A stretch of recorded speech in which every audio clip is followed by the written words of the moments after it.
Hello.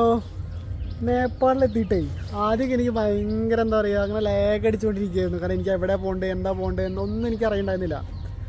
അവസാനം ഞാനിങ്ങനെ അവിടെ തേരാപ്പാറ ഇങ്ങനെ ടൗണിൽ സിറ്റി ഇങ്ങനെ കറങ്ങിക്കൊണ്ടിരിക്കുക. എന്നിട്ട് ഞാനിവിടെ ഒരു ബുദ്ധൻ്റെ ടെമ്പിൾ ഉണ്ട്, അവിടെ പോയി. അതേപോലെ ഒരു ഹിന്ദു മതത്തിൽപ്പെട്ട ഒരു അമ്പലമുണ്ട്, അവിടെ പോയിട്ട് കുറി വെച്ചിട്ടാണ്. അപ്പോൾ അവിടെ പോയി. അവിടെയൊക്കെ പോയതിന് ശേഷം എന്താ പറയുക, എനിക്കൊന്നും അവിടെ ഓക്കെ വരുന്നില്ല. പക്ഷെ അതൊക്കെ കഴിഞ്ഞതിന് ശേഷം ഞാൻ ചുമ്മാ ഒരു പാൻറ് എടുത്തു. ആ പാൻറ് എടുത്തിട്ട് ഞാൻ റിട്ടേൺ വന്നുകൊണ്ടിരിക്കുന്ന സമയത്ത് ഒരാൾ എന്നോട് പറഞ്ഞു, എന്താ ഇവിടെ പറയുക, ഗുഡ് മോർണിംഗ് ഗായ്സ്. ഞാനിതവിടെ നേപ്പാളിൽ കാഠ്മണ്ഡുവിൽ എത്തിയിട്ടുണ്ട്. ഇവിടെ കാഠ്മണ്ഡുവിൽ ഇന്ന് രാവിലെ ഇപ്പോൾ കുറച്ച് മുന്നേ ഒരു 10 മിനിറ്റ് മുന്നേ എത്തിയുള്ളൂ. അപ്പോൾ ഞാനിവിടെ ഇങ്ങനെ ഒരു ബുദ്ധയുടെ എന്താ പറയുക ബുദ്ധ സ്വത്തുണ്ട്. അപ്പോൾ അത് കാണാൻ വേണ്ടി പോയിക്കൊണ്ടിരിക്കുക. ഇവിടെ നിന്നൊരു 2 കിലോമീറ്റർ ഉണ്ട് നടക്കാൻ. അപ്പോൾ നടന്നുകൊണ്ടിരിക്കുന്നത്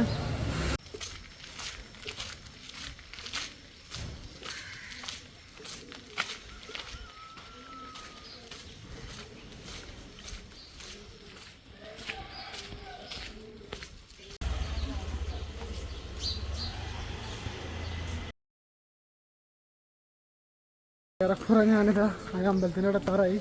സോറി, ബുദ്ധ സുത്ത. അപ്പോൾ നടന്നത് അവിടെ എത്താറായി. ഏറെക്കുറെ എന്താ പറയുക അടുത്തെത്തിയിട്ടുള്ളൂ. അടുത്തെത്തി കണ്ടിട്ട് ഞാൻ പറയാൻ ബാക്കി.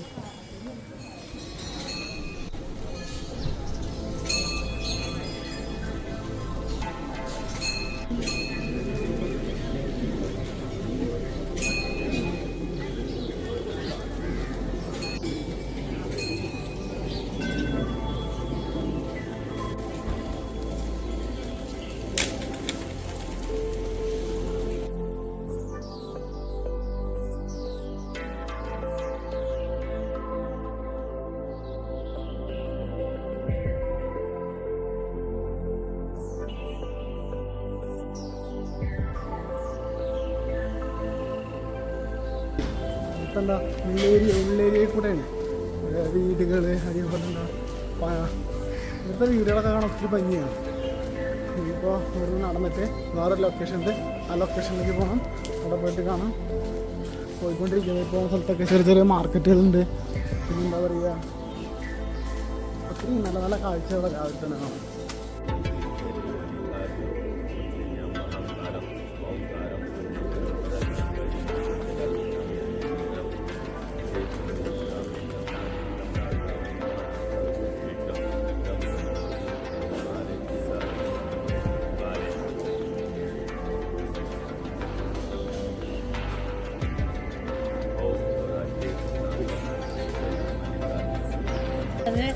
आपने रखना तो रखो, फोटो टीचर भी मत डालना। कोई डूबी बारे हटा के छोड़ देना और उनको साथ देना। दूर से आया इतना दूर से। ഈ കാണുന്നത് ഇവിടുത്തെ ഒരു ഹിന്ദു മന്ദിരം കേട്ടോ. ഞാൻ ദൈവത്തിൻ്റെ പേര് ചോദിച്ചു, ഞാൻ മറന്നുപോയി. എന്നോട് ചോദിച്ചു എവിടുന്നാന്ന് ചോദിച്ചത്. എന്നോട് എവിടുന്നാന്ന് ചോദിച്ചു കഴിഞ്ഞപ്പോൾ ഞാൻ പറഞ്ഞു ഞാൻ കേരളത്തിനാണ്. അപ്പോൾ ആ കേരളത്തിനാന്ന് പറഞ്ഞതുകൊണ്ട് പിന്നെ പ്രത്യേകിച്ച് പറഞ്ഞൊന്നും ചോദിച്ചില്ല. ശരി പൊക്കോളാൻ പറഞ്ഞു. കയറി അടിപൊളി അമ്പലം. എനിക്ക് ചന്ദനക്കുരിയൊക്കെ വെച്ചെന്ന് അകത്ത് കയറി. പിന്നെ കുറച്ച് പ്രായമായവർ പറഞ്ഞു എന്നോട് ഫോട്ടോ എടുക്കാൻ പാടില്ല പറഞ്ഞു. പക്ഷേ ഞാൻ എന്താണെന്ന് വെച്ച് കഴിഞ്ഞാൽ കണ്ടിട്ട് ഇത് ഫോട്ടോ എടുത്തില്ല എന്നുണ്ടെങ്കിൽ എന്താ പറയുക ഭയങ്കര നഷ്ടമായിരിക്കും. അപ്പോൾ അതുകൊണ്ട് ഞാൻ ഒരു 1-2 ഫോട്ടോ ചെറിയൊരു വീഡിയോ അങ്ങനെയൊക്കെ എടുത്തിട്ടുണ്ട്. കാരണം ഭയങ്കര ബുദ്ധിമുട്ടിയിട്ട് എടുത്തത്. അതുപോലെ എന്താ പറയുക അടിപൊളി സ്ഥലം. വിചാരിച്ചതേ ഇല്ല ഇങ്ങനെ ഒരു സ്ഥലത്തേക്ക് വന്ന് കയറുന്നു. ഇതിപ്പോൾ ഞാൻ തെണ്ടി നടക്കുമ്പോൾ ഒക്കെ കണ്ടതാണ്. ഇങ്ങനെ നടന്നുകൊണ്ടേയിരിക്കുന്നു നേപ്പാളിൽ കൂടെ. ഞാനിവിടെ വന്നതിന് ശേഷമേ എനിക്ക് കൂടുതൽ ഒച്ചത്തിൽ സംസാരിക്കാൻ പറ്റുന്നില്ല. കാരണം ഇവിടുത്തെ ആൾക്കാരെല്ലാവരും ഒരുപോലെ ആയതുകൊണ്ട് നമ്മളും ആ ഒരു ഇതിൽ പോവാം. കൂടുതൽ ഒച്ചത്തിൽ സംസാരിക്കാൻ പറ്റുന്നില്ല. വീഡിയോസൊക്കെ എടുക്കുമ്പോൾ നമ്മൾ എന്താ പറയുക കുറച്ച് മിതമായ രീതിയിൽ ഇങ്ങനെ സൗമ്യതയോട് കൂടിയിട്ട് അങ്ങനെയൊക്കെ സംസാരിക്കുക. അങ്ങനെ ഒരു പ്രത്യേകത ഇത്. നമ്മൾ ബാക്കിയുള്ളവരെങ്ങനെയാണോ അതുപോലെയാണ് നമ്മളും അങ്ങനെ തന്നെയാണ് നിൽക്കുന്നത്. അപ്പോൾ അതുകൊണ്ട് എൻ്റെ ഇവിടുത്തെ നേപ്പാളിൽ നിന്ന് എടുക്കുന്ന വീഡിയോസൊക്കെ ചിലപ്പോൾ ഇങ്ങനെ നല്ല സ്ലോ ആയിരിക്കും.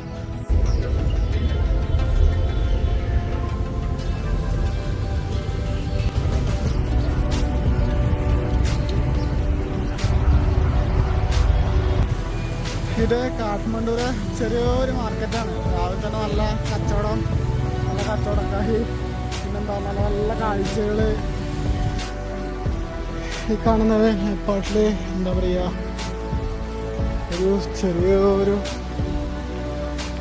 ചെറിയൊരു ടൗണാണ്. അപ്പോൾ ഞാൻ നേപ്പാൾ വന്നു. ഒത്തിരി എന്താ പറയുക ഓവർ എക്സ്പെൻസീവാണ്. അപ്പോൾ ഓവർ എക്സ്പെൻസീവ് ആയതുകൊണ്ട് ഞാനിവിടുന്ന് പതുക്കെ തിരക്കാനുള്ള പരിപാടി നോക്കുകയാണ്. ഇറങ്ങണം പറഞ്ഞ് കാരണം ഇവിടെ ഇപ്പം നിന്ന് കഴിഞ്ഞ് കഴിഞ്ഞാൽ ഒത്തിരി ചിലവ് കൂടുതലാണ്. അപ്പോൾ ഞാൻ പെട്ടെന്ന് ഇറങ്ങാനുള്ള പരിപാടി നോക്കണം. പിന്നെ ബസ് നോക്കണം. ഇവിടുന്ന് സൊനാളി ബോർഡറിലേക്കാണ് പോകുന്നത്. വന്ന വഴി തന്നെയാണ് സൊനാളി ബോർഡറിന് പിന്നെ പോവാന്ന് വെച്ചു.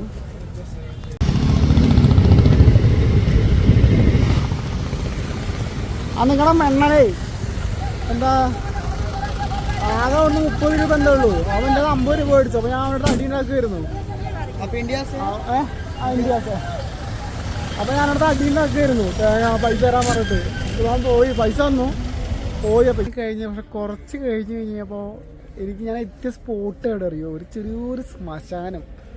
എന്താ പറയുക, ഞാൻ കാണണമെന്ന് വിചാരിച്ച കാര്യമാണോ അതോ ഞാനവിടെ എത്തിപ്പെട്ടതാണോ എന്താണെന്ന് എനിക്ക് അറിഞ്ഞിട്ടാ. എൻ്റെ മനസ്സിലുണ്ടായിരുന്നു എനിക്ക് അങ്ങനെ ഒരു ശ്മശാനം. എന്ന് വെച്ചാൽ വാരണാസി ഞാൻ ഓൾറെഡി മനസ്സിലിങ്ങനെ വെച്ചുകൊണ്ടേയിരിക്കുക. അതിൻ്റെ ഇടയിലാണ് എനിക്കിത് കയറി വന്നത്. ഞാൻ അത്രയും നേരം ഡൗൺ ആയിട്ടുണ്ടായിരുന്ന ആളെ ഇതങ്ങോട്ട് കണ്ടു കഴിഞ്ഞപ്പോൾ എനിക്ക് എന്തോ പെട്ടെന്ന് ഞാൻ ഭയങ്കര ഹാപ്പി ആയ പോലെ എനിക്ക് തോന്നി. കാരണം അങ്ങനെ എന്തോ ഒരു ഭയങ്കര ഡൗൺ ആയിരിക്കുമായിരുന്നു. എന്നിട്ട് എന്താ ശ്മശാനത്ത് കുറേ നേരം ഇരുന്നു, കുറേ കാര്യങ്ങൾ നോക്കി. കാരണം ബോഡികൾ വന്നുകൊണ്ടിരിക്കുന്നതാണ്. ബോഡികൾ ഒരു ബോഡി വരുമ്പോൾ ഒരു ബോഡി ഇതാകുന്നു. പിന്നെന്താ ബോഡി കുളിപ്പിക്കാൻ വേണ്ടിയിട്ടൊരു കല്ലുണ്ട് അവിടെ. ആ കല്ലിൽ കൊണ്ടുവന്ന് ബോഡി കൊണ്ടുവന്ന് കിടത്തും. പിന്നെ കുറേ വീഡിയോ എടുക്കാൻ നമുക്ക് പറ്റില്ല. കാരണം എന്താ വെച്ച് കഴിഞ്ഞാൽ അതിൻ്റെ തൊട്ടടുത്ത് തന്നെ ആൾക്കാർ വന്ന് കരഞ്ഞുകൊണ്ടിരിക്കുക. അപ്പോൾ നമുക്കത് കാണുമ്പോൾ നമുക്കൊരു ചെറിയ ബുദ്ധിമുട്ടുണ്ട്. അപ്പോൾ അതുകൊണ്ട് ഞാൻ വീഡിയോസ് അധികം കാര്യങ്ങൾ എടുത്തിട്ടില്ല. എന്നാലും പറ്റുന്ന രീതിക്ക് ചെറിയ വീഡിയോസ് എടുത്തിട്ടുണ്ട്. പിന്നെന്താ എനിക്ക് അതൊക്കെ കണ്ടു കഴിഞ്ഞപ്പോൾ ഞാൻ ചിലപ്പോൾ വിചാരിച്ച കാര്യവും എൻ്റെ കണ്ണിന് മുമ്പിൽ ഞാൻ കണ്ടത്. അങ്ങനെ ഒരു ശ്മശാനം, അവിടെ ഞാൻ അങ്ങനെ വന്നിരിക്കുക. ഞാൻ ഒത്തിരി നേരം അവിടെ ഇരുന്നത്, ഒത്തിരി നേരം ടൈം സ്പെൻഡ് ചെയ്തു. ടൈം അവിടെ മാത്രമേ ഞാൻ കൂടുതൽ സ്പെൻഡ് ചെയ്തിട്ടുള്ളൂ. പിന്നെ എന്താ പറയുക, എനിക്ക് മനസ്സിന് കുറച്ച് കൂടുതൽ സന്തോഷം കിട്ടിയത് അവിടെയാണ്. അപ്പോൾ നേപ്പാളിൽ വന്നിട്ട് ഞാൻ പറയാം, എനിക്ക് ഏറ്റവും കൂടുതൽ ഇഷ്ടപ്പെട്ട കാര്യം ആ ഒരു ശ്മശാനമാണ്. ഏതാ ആ പറഞ്ഞ ഞാൻ അമ്പലം പശുപതി ടെമ്പിൾ. ആ ഒരു അമ്പലമാണ് എനിക്ക് ഏറ്റവും കൂടുതൽ ഇഷ്ടപ്പെട്ടത്. ഇവിടെ വന്നിട്ട് എനിക്ക് തോന്നുന്നു ബാക്കി മൗണ്ട്സും കാര്യങ്ങളെല്ലാം ഉണ്ട്, അതേപോലെ ജംഗിള് എന്ന് വെച്ചാൽ കാട് കുന്ന് എല്ലാം ഉണ്ട്. പക്ഷേ എനിക്കതൊന്നുമല്ല ഇഷ്ടമായത്. ആ പശുപതി ടെമ്പിൾ ഉണ്ടല്ലോ, എനിക്ക് എൻ്റെ മനസ്സിലങ്ങനെ തിളങ്ങി നിൽക്കുക. അതെന്തോ ഞാനത് മാത്രമാണ് ഇവിടെ വന്നിട്ട് എക്സ്പ്ലോർ ചെയ്തിട്ടുള്ളൂ. അത് മാത്രമേ ഞാൻ ചെയ്തിട്ടുള്ളൂ. വേറെ ഒന്നുമില്ല. വേറെ ഞാൻ തോന്നിയ പോലെ തേരാ പാറ നടക്കുകയായിരുന്നു.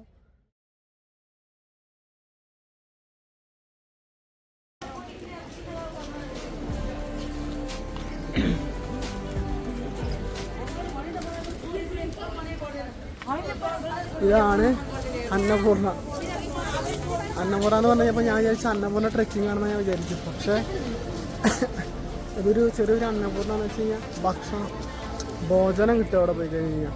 അപ്പോൾ ഒരു നേരത്തെ ഫുഡ് എനിക്ക് അവിടെ നിന്ന് കിട്ടി. അവർ പറഞ്ഞു അവിടെ 3 നേരം ഫുഡൊക്കെ ഉണ്ട്. പിന്നെന്താ അവിടെ മൊത്തം സ്വാമിമാരെന്ന് വെച്ച് കഴിഞ്ഞാൽ അവിടെ ശ്മശാനത്തിലൊക്കെ ജോലി ചെയ്യുന്നവരും അങ്ങനെ ഒത്തിരി സ്വാമിമാരൊക്കെയാണ് അവിടെ. അപ്പോൾ എനിക്ക് ഫുഡ് തന്നു. ഞാൻ കേരളസ്ഥാനൊക്കെ പറഞ്ഞപ്പോൾ എനിക്ക് ഫുഡൊക്കെ തന്നു. കുറേ നേരം സംസാരിച്ച് ഞാൻ അവിടെ നിന്ന് ഇറങ്ങിയിട്ട് ഞാൻ എല്ലാവരും വീഡിയോ ഒന്നും എടുക്കാൻ പറ്റിയില്ല. ഞാൻ അതൊന്നും വേണ്ടാന്ന് വെച്ച് ഫുഡൊക്കെ കഴിച്ച് ഞാൻ ഇറങ്ങിയിട്ടുണ്ട്. ഇനിയിപ്പോൾ അടുത്ത എവിടെയെങ്കിലും ലൊക്കേഷനിൽ പോകണം. അല്ലെങ്കിൽ ഇന്നിപ്പോൾ ഇവിടെ സ്റ്റേ ചെയ്യാനുള്ള പരിപാടി എന്തെങ്കിലുണ്ടെങ്കിൽ അത് നോക്കണം. ഓക്കെ, കാണാം. അപ്പോൾ ആരെങ്കിലൊക്കെ ഇവിടെ എവിടെയാണ് കാഠ്മണ്ഡു വരികയാണെന്നുണ്ടെങ്കിൽ അന്നപൂർണ്ണ വന്നു കഴിഞ്ഞാൽ ഫുഡ് ഫ്രീ ആയിട്ട് കിട്ടും. അത് പിന്നെന്താ അവിടെ പോയിട്ട് ഇങ്ങനെ പറഞ്ഞ ഒരു അന്നപൂർണ്ണതാണോ ഭോജനം ഉണ്ടോ എന്ന് ചോദിച്ചു കഴിഞ്ഞാൽ ഒരു ഫുഡ് തരും. എനിക്കെന്താ ഓർക്ക് സംസാരിക്കാൻ തോന്നുന്നില്ല ഇവിടെ. അതുകൊണ്ടാണ് ഞാൻ പതുക്കെ സംസാരിക്കുന്നത്. ഞാൻ നടക്കട്ടെ.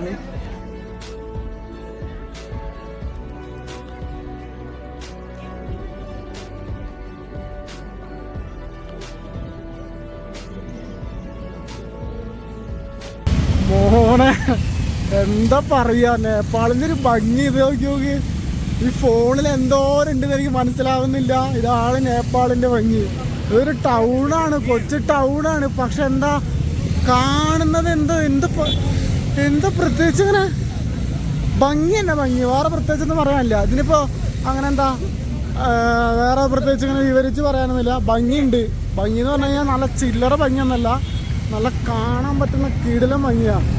അപ്പോൾ ഈ ഭംഗിയൊക്കെ ആസ്വദിച്ച് കഴിഞ്ഞിട്ട് ഞാനിതാ നേപ്പാൾ വിടാനുള്ള പരിപാടിയാണ്. നേപ്പാളിൽ പോയി. അപ്പോൾ നമ്മളിനി ബസ് സ്റ്റാൻഡിൽ പോയിട്ട് ബസ്സും കാര്യങ്ങളൊക്കെ എപ്പോഴുള്ളത് നോക്കണം. കാരണം ഇവിടുന്ന് ഒത്തിരി ഒന്ന് ബോർഡർ കിടക്കണം. കാരണം ഞാൻ ബോർഡർ കിടക്കാനുള്ള പരിപാടി, നേപ്പാൾ ബോർഡർ. അപ്പോൾ ആ ബോർഡർ കിടന്ന് പോകണം. അപ്പോൾ ഇന്നിപ്പോൾ അടുത്ത പരിപാടി എന്താണെന്ന് വെച്ചാൽ നോക്കട്ടെ. ഓക്കെ, ചലേക്ക ബൈ ബൈ നേപ്പാൾ. എന്താ പറയുക, എനിക്ക് ഈ ഭംഗി കണ്ടിട്ട് ഇവിടുന്ന് പോകാനും തോന്നുന്നില്ല. പക്ഷെ ഇവിടുത്തെ ഒരു എക്സ്പെൻസ് വെച്ചിട്ട് എനിക്ക് ഇവിടെ നിൽക്കാനും തോന്നുന്നില്ല. വല്ലാത്തൊരവസ്ഥയായി പോയി.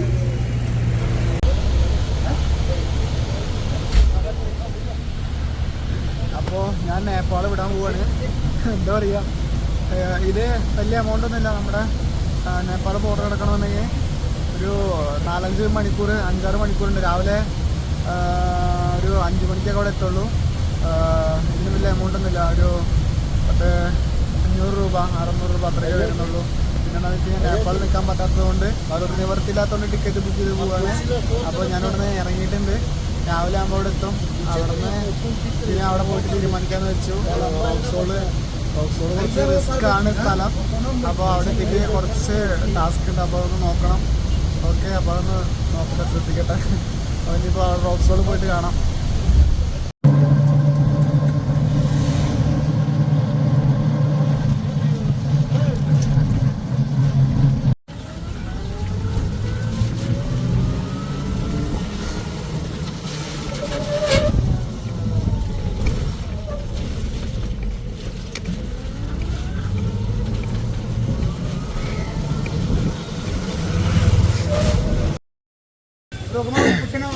ഇതിപ്പോൾ ഞാൻ നിൽക്കുന്നത് ഉത്തരാഖണ്ഡ് റെയിൽവേ സ്റ്റേഷനിലാണ്. ഇവിടെ എത്തി. എന്താ പറയുക, അവിടുത്തെ ഓട്ടോക്കാർ നമ്മളെ ഇങ്ങനെ എന്താ അടിച്ച് കയറി പിടിക്കും, റാഞ്ചി പിടിക്കും. എനിക്ക് ആൾക്കാരെ കിട്ടിയിട്ടുണ്ട്. അപ്പോൾ ഞാൻ അവരുടെ കൂടെ പോവുക. ഹോട്ടലിൽ ഫുഡ് കഴിക്കാൻ പോവുകയാണ്. അപ്പോൾ അവിടെ പോയിട്ട് കാണാം.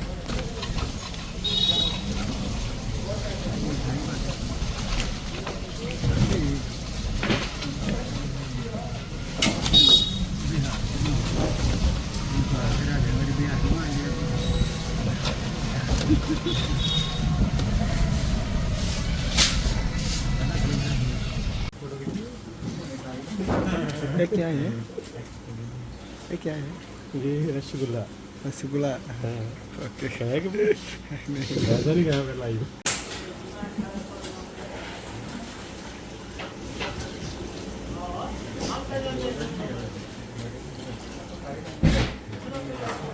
ഉണ്ടാക്കുന്നത് രസഗുള കേട്ടോ. മെയ്ഡിങ് രസഗുള നല്ല ടേസ്റ്റാണ്. ഇപ്പോൾ ഒന്ന് പൂരി കഴിക്കാണ്. ഇത് എന്താ പറയുക, രസഗുള കൊണ്ടുവന്നിട്ടുണ്ട്. അപ്പോൾ ഞാൻ കഴിക്കലില്ല. അത് ബ്രേക്ക് ആക്കി വെച്ചിരിക്കുക.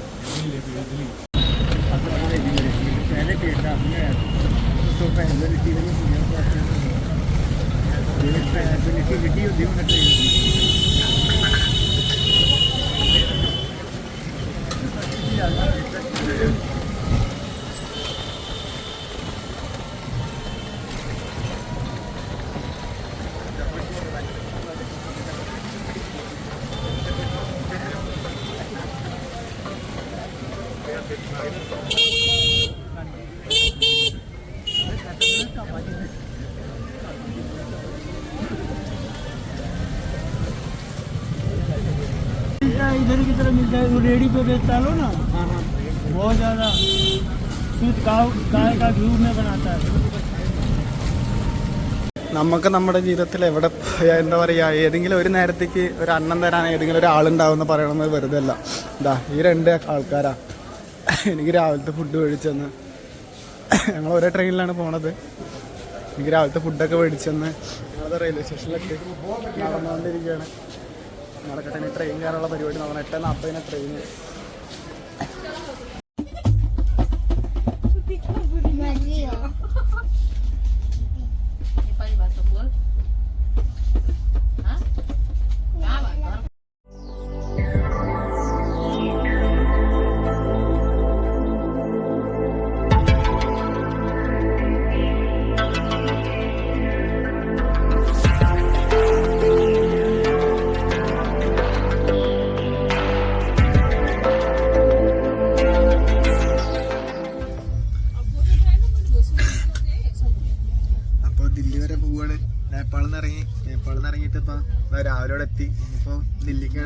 ഇരിക്കുന്നത്.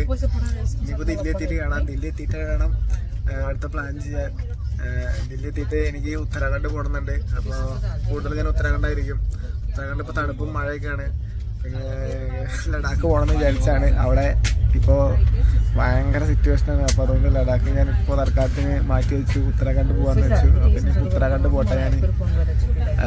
ഇനി ഉത്തരാഖണ്ഡ് എത്തുന്ന വരെ എന്ന് വെച്ചാൽ ഒത്തിരി ദൂരമുണ്ട്. ദില്ലി എത്തിക്കഴിഞ്ഞാൽ ഉത്തരാഖണ്ഡിലേക്ക് ഒത്തിരി ദൂരമുണ്ട്. 400-500 കിലോമീറ്റർ ഉണ്ട്. പിന്നിപ്പോൾ ഉത്തരാഖണ്ഡിലുള്ള ചെയ്യും പരിപാടിയൊക്കെ കാണാം. എന്താ അവസ്ഥ അറിയില്ല, കാണാൻ എന്തായാലും. പാൽ ചായ കുടിക്കാത്ത ഞാനെന്നാ പാൽ ചായ കുടിച്ചുകൊണ്ടിരിക്കുന്നത്. എന്താ പറയുക, ഇത് ഞാൻ മേടിച്ചതല്ല. എനിക്ക് നമ്മുടെ വീട്ടിൽ നേപ്പാളിത്തെ ചേച്ചിമാരല്ല, എൻ്റെ ഒരു പ്രായമാണ്. അപ്പോൾ അവർ മേടിച്ചു തന്നതാണ്.